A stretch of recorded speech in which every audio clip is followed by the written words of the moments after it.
Au nom du Père et du Fils et du Saint-Esprit, ainsi soit-il. Notre Père qui êtes aux cieux, que votre nom soit sanctifié, que votre règne arrive, que votre volonté soit faite sur la terre comme au ciel. Donnez-nous aujourd'hui notre pain de chaque jour. Pardonnez-nous nos offenses, comme nous pardonnons à ceux qui nous ont offensés.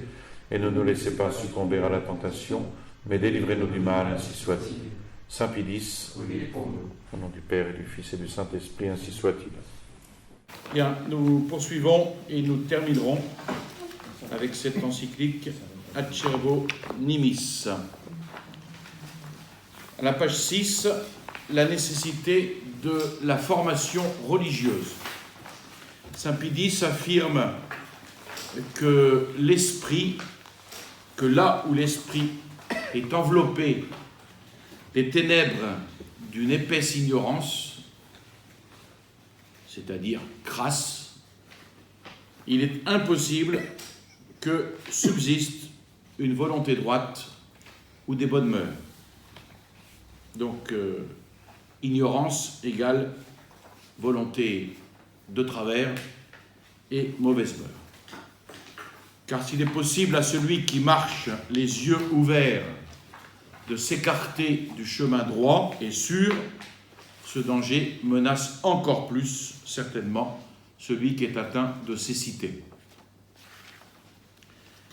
Il faut ajouter que si la lumière de la foi n'est pas complètement éteinte, elle donne l'espoir d'un amendement des mœurs corrompues. Mais si les deux s'unissent, c'est-à-dire corruption des mœurs et défaillance de la foi, par exemple, à peine y aura-t-il place au remède et le chemin de la perdition est ouvert. Donc, de l'ignorance de la religion dérivent de nombreux et graves dommages. L'instruction étant si utile et nécessaire, alors, qui a le devoir de garder les esprits de cette pernicieuse ignorance et de leur inculquer une science si nécessaire. Saint Pie X pose la question, qui a ce devoir de garder les esprits et d'inculquer une science si nécessaire? Il n'y a aucun doute sur ce point, cette obligation incombe à tous ceux qui sont pasteurs d'âme et qui sont tenus, de par le précepte du Christ, de connaître et de paître les brebis qui leur sont confiées. Or, paître, c'est tout d'abord enseigner. Comme dit saint Paul, le Christ ne nous a pas envoyés baptisés, mais évangélisés. Et la première charge de ceux qui sont préposés de quelque manière au gouvernement de l'Église, c'est d'instruire les fidèles de la doctrine sacrée. Donc là, il indique bien à qui incombe ce devoir.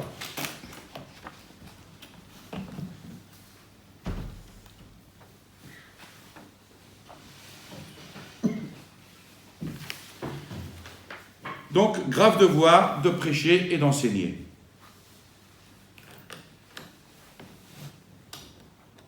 Saint Pie X, donc, fait l'éloge de cette instruction et il montre quel en est le prix devant Dieu. Et à Saint Pie X, évidemment, faire cet éloge, montrer quel en est le prix, lui paraissait superflu. La pitié témoignée aux pauvres en soulageant leur misère est certes grandement louée par Dieu, mais le zèle et le labeur par lesquels sont ménagés aux âmes l'enseignement et les conseils, non pas des biens éphémères du corps, mais les biens éternels, lui paraissaient nettement supérieurs. Donc faire la charité, c'est bien, mais enseigner, c'est nettement supérieur. Rien ne peut être plus agréable à Jésus-Christ, qui est le sauveur des âmes. Donc Saint Pie X veut mettre en relief, et avec insistance, ce point essentiel. Un prêtre, quel qu'il soit, n'a pas de fonction plus importante que celle-là. et n'est tenu par aucun lien plus étroit que celui d'enseigner. Le prêtre, évidemment, il enseigne, mais il devra unir en lui science et sainteté de la vie. Et c'est donc avec une extrême sévérité que l'Église exige cette science des candidats au sacerdoce. Pourquoi ? Parce que le peuple chrétien attend des prêtres la connaissance de la loi divine et que Dieu les destine à la communiquer, cette science, cette loi. Et c'est d'ailleurs dans ces termes que l'évêque, au jour de l'ordination, s'adresse aux aspirants au sacerdoce, à ceux qui vont être ordonnés prêtres, que votre doctrine soit un remède spirituel pour le peuple de Dieu. Qu'ils soient eux-mêmes de prévoyants coopérateurs de notre ordre, afin que, méditant sa foi le jour et la nuit, ils croient ce qu'ils auront lu et enseignent ce qu'ils auront cru. Et c'est d'autant plus vrai pour ceux qui ont la charge de directeurs d'âme, en vertu de leur dignité, et comme au terme d'une sorte de contrat, pour que les fidèles ne soient plus désormais de petits enfants ballottés à tout vent de doctrine, au milieu de la malice des hommes, mais que, pratiquant la vérité dans la charité, ils croissent en toutes choses dans celui qui est le chef, le Christ. C'est pour cela que le Concile de Trente, s'occupant des pasteurs des âmes, déclare que leur premier et principal devoir est d'instruire le peuple chrétien. Ce n'est pas d'amuser la galerie, c'est d'instruire le peuple chrétien. Ce concile leur ordonne de parler au peuple de la religion et non pas, de prêcher sur l'écologie, sur les migrants. Ce concile leur ordonne de parler au peuple de la religion, au moins le dimanche et les jours de fête solennelle, durant le temps de l'Avent et du Carême, tous les jours ou au moins 3 fois la semaine. Il ordonne aussi aux curés, au moins les dimanches et jours de fête, d'enseigner aux enfants, soit eux-mêmes, soit par d'autres, les vérités de la religion, et de leur apprendre aussi l'obéissance envers Dieu et leurs parents. Et lorsqu'il s'agit de l'administration des sacrements, il leur enjoint d'en enseigner la nature, l'efficacité à ceux qui doivent les recevoir, et cela dans un langage courant et facile.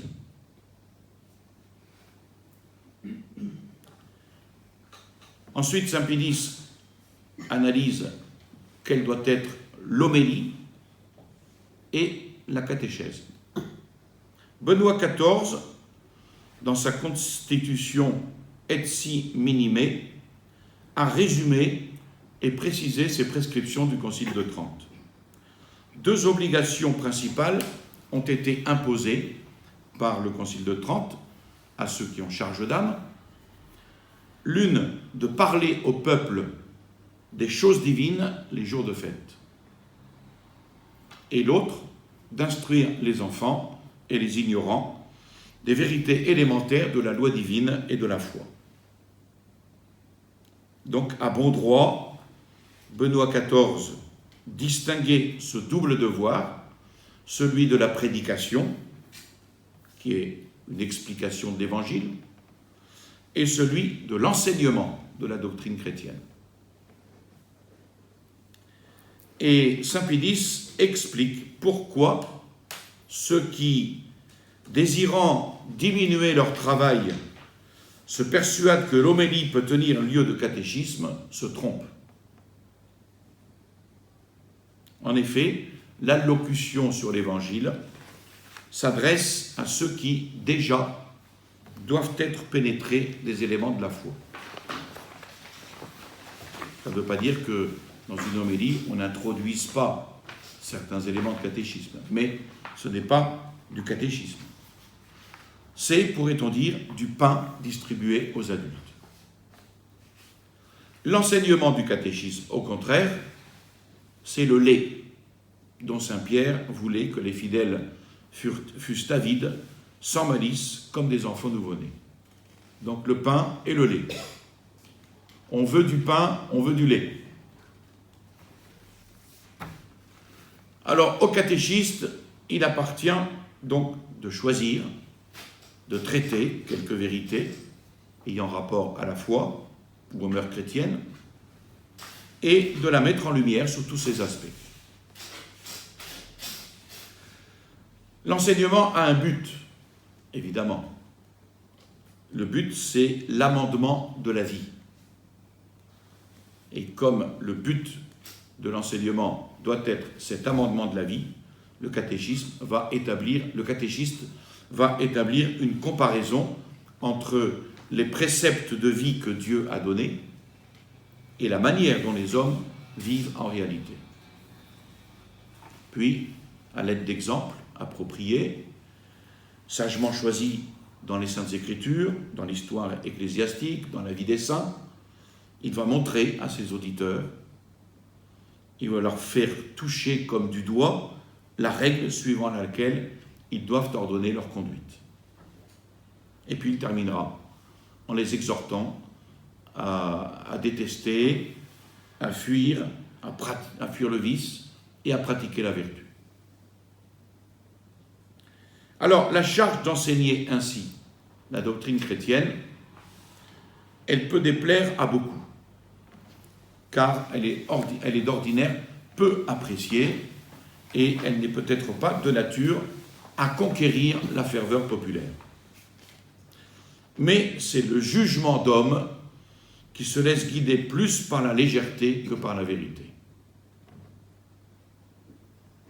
Saint Pidis, donc, ne refuse pas pour autant son approbation aux orateurs sacrés qui, dans un zèle sincère pour la gloire de Dieu, s'attachent soit à venger et défendre la foi, soit à glorifier les saints.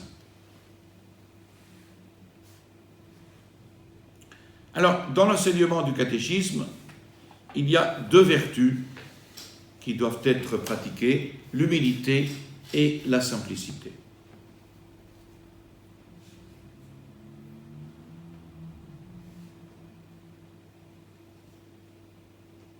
Leur travail exige un autre travail préalable, celui des catéchistes, parce que sans celui-ci, il n'y a pas de fondement, et c'est en vain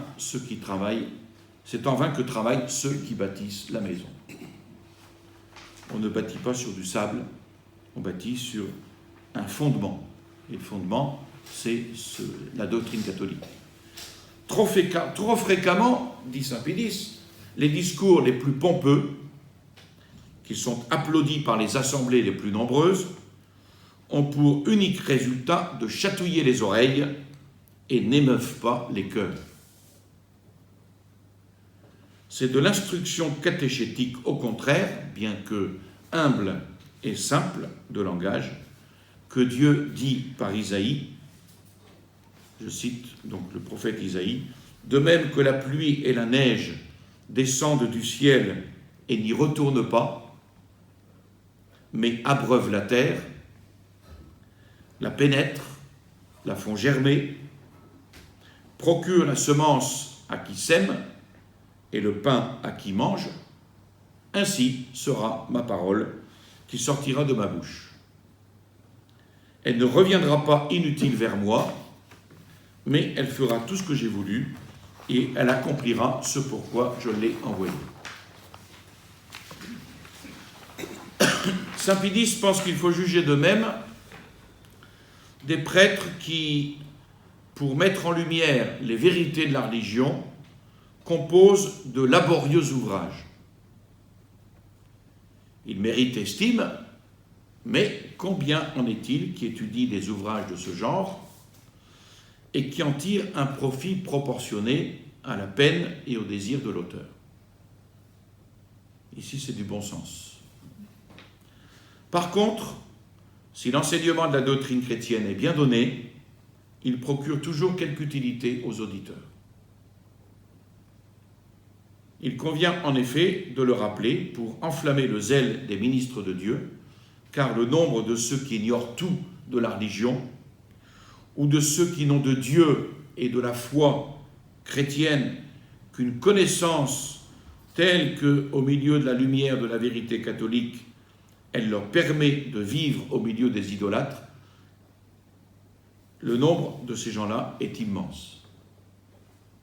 Nombreux, hélas, sont les enfants, les adultes, les vieillards, qui ne connaissent absolument rien des principaux mystères de la foi et qui entendent le nom du Christ et qui entendant le nom du Christ, répondent « Qui est-il pour que je croie en lui ?» Par suite, ils ne considèrent pas comme une faute de concevoir, de nourrir des haines à l'égard d'autrui, de conclure les contrats les plus iniques, de diriger des entreprises malhonnêtes, de prêter à usure, d'accomplir d'autres turpitudes de ce genre. En effet, ignorant la loi du Christ, qui non seulement défend les actes honteux, mais défend d'y penser et de les désirer sciemment, si pour une raison ou une autre ils s'abstiennent peut-être des plaisirs obscènes, ils nourrissent dans leur esprit, vide de toute notion religieuse, les pensées les plus malsaines. Et ces vices se rencontrent non seulement à la campagne, ou dans la portion misérable du petit peuple, mais encore et peut-être plus fréquemment chez les personnes d'un rang plus élevé. Et même parmi ceux qu'enfle la science et qui, appuyés sur une vaine érudition, croient pouvoir railler la religion et blasphèment tout ce qu'ils ignorent. Donc, il faut reprendre l'enseignement du catéchisme. Si d'une terre qui n'a pas reçu de semences, il est vain d'attendre une moisson, comment espérer de bonnes générations si elles n'ont pas été instruites au moment nécessaire de la doctrine chrétienne? Et saint Pilice conclut que puisque la foi languit de nos jours, au point que chez beaucoup elle est presque morte, la charge de l'enseignement catéchétique est remplie avec négligence et totalement omise. Alors on allègue, en guise d'excuse, que la foi nous est accordée par un don gratuit et que chacun la reçoit dans le baptême. Mais c'est totalement vain d'alléguer cela. Oui, nous avons reçu au baptême le germe de la foi, mais cette semence, car c'est une semence, cette semence toute divine, comme dit saint Marc, ne lève pas et ne produit pas de grands rameaux. Elle ne lève pas, elle ne produit pas de grands rameaux si elle est abandonnée à elle-même et comme à sa vertu native. Cette faculté a besoin de la parole maternelle, sous laquelle elle puisse passer en acte, sous l'excitation de laquelle elle puisse passer en acte. Et il n'en va pas autrement du chrétien, qui, renaissant par l'eau et l'Esprit Saint, apporte avec lui la foi en germe. Il a cependant besoin de l'enseignement de l'Église afin que cette foi puisse se nourrir, qu'elle puisse croître et qu'elle puisse porter des fruits. Et c'est pour cela que saint Paul écrivait aux Romains « La foi vient de la prédication entendue, et la prédication se fait par la parole de Dieu. » Et pour montrer la nécessité de cet enseignement, il ajoute « Comment entendront-ils s'il n'y a pas de prédicateur ?» Alors, comment enseigner le catéchisme? L'instruction religieuse du peuple est d'une extrême importance. Il faut alors veiller, avec le plus grand soin, à ce que l'enseignement de la doctrine sacrée, qui est l'institution la plus utile pour la gloire de Dieu et pour le salut des âmes, il faut que cet enseignement soit toujours florissant et restauré là où il est négligé. Et voulant satisfaire à ce devoir très grave, saint Pie X, voulant établir partout, en une matière si importante, une pratique unique et uniforme, va alors prescrire et ordonner des règles à suivre dans tous les diocèses du monde. Voici ces règles. Première règle, tous les curés et en général tous ceux qui ont charge d'âme devront, les dimanches et jours de fête de l'année, sans aucune exception, pendant 1 heure, enseigner aux enfants, garçons et filles, au moyen du catéchisme, ce que chacun doit croire et pratiquer pour être sauvé. Alors si nous ne le faisons pas le dimanche, évidemment nous le faisons un autre jour. Deuxième règle, chaque année pendant plusieurs jours, il y a des époques déterminées, ils prépareront garçons et filles à recevoir dignement les sacrements de pénitence et de confirmation. Ce sont les petites récollections que nous faisons quand nous préparons les enfants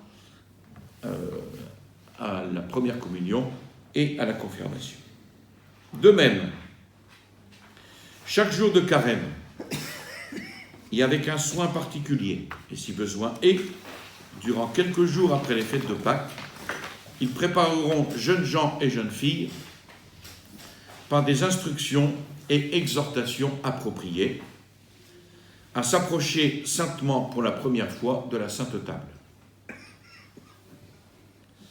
Quatrième règle, dans chaque paroisse, on établira canoniquement une association connue sous le nom de congrégation de la doctrine chrétienne.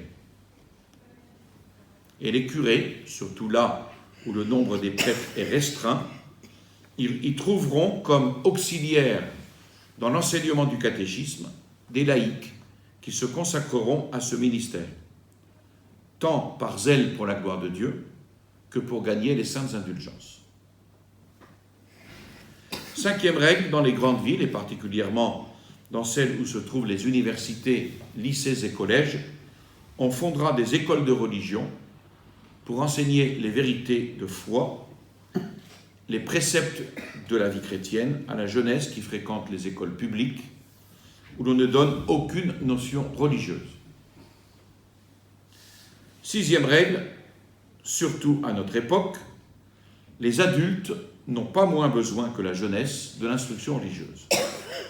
C'est pourquoi, outre l'homélie accoutumée sur l'Évangile, qui doit être donnée tous les jours de fête pendant la messe paroissiale, à l'heure jugée la plus propice à l'affluence du peuple, mais en dehors de l'heure consacrée à l'instruction des enfants, tous les curés et tous ceux qui ont charge d'âme feront le catéchisme aux fidèles en un langage facile et adapté à leur intelligence.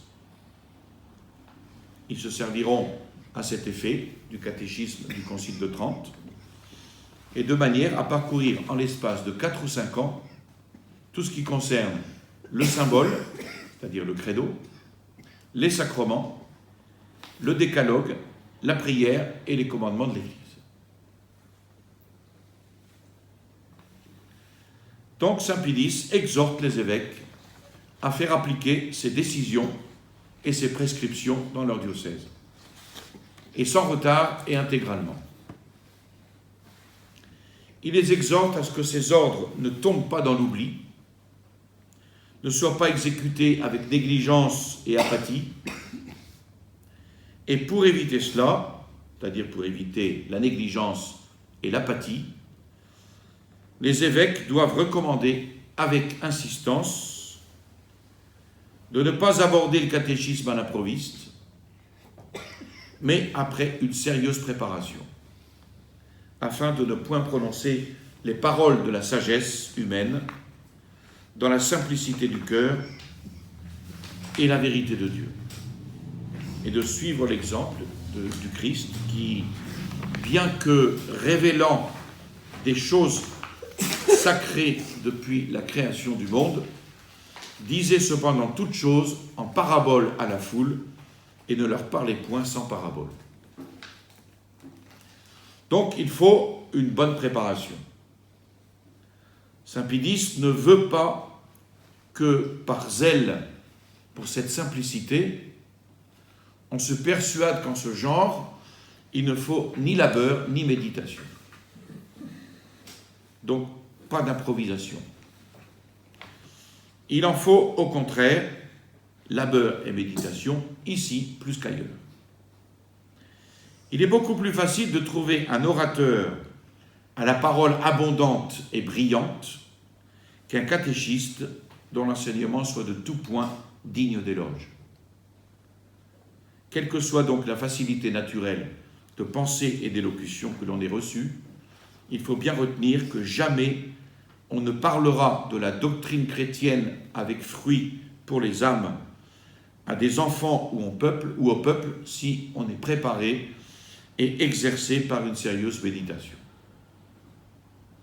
Ils se trompent donc beaucoup, ceux qui se fiant, par exemple, à l'ignorance et à la lenteur intellectuelle du peuple, pensent pouvoir s'acquitter de cette tâche avec indolence. Au contraire, plus arriérés sont les auditeurs, plus il faut de zèle et de soin pour approprier les vérités les plus sublimes, déjà si élevées au-dessus des intelligences ordinaires, à la compréhension plus faible des ignorants, à qui, tout autant qu'aux savants, elles sont nécessaires pour acquérir le bonheur éternel. Et saint Pédis termine cette encyclique en adressant la parole de Moïse: « Si quelqu'un est pour le Seigneur, qu'il se joigne à moi. » Il prie et il supplie d'observer quelle ruine des âmes entraîne à elle seule l'ignorance des choses divines. Beaucoup d'œuvres utiles, dignes d'éloge, ont peut-être été instituées dans les diocèses pour le bien du troupeau, mais saint Pédis demande aux évêques de veiller avant toute chose à employer toute leur ardeur, tous leurs soins, leur empressement le plus assidu, à faire pénétrer dans tous les esprits la connaissance de la doctrine chrétienne, à les en imprégner profondément, et il termine en rappelant les paroles de saint Pierre, que chacun mette au service d'autrui la grâce qu'il a reçue lui-même, comme de bons dispensateurs de la grâce de Dieu, laquelle revêt des formes diverses. Voilà. Je vous salue Marie, pleine de grâce, le Seigneur est avec vous. Vous êtes bénie entre toutes les femmes, et Jésus, le fruit de vos entrailles, est béni. Sainte Marie, Mère de Dieu, priez pour nous pauvres pécheurs, maintenant et à l'heure de notre mort, ainsi soit-il. Au nom du Père et du Fils et du Saint-Esprit, ainsi soit-il.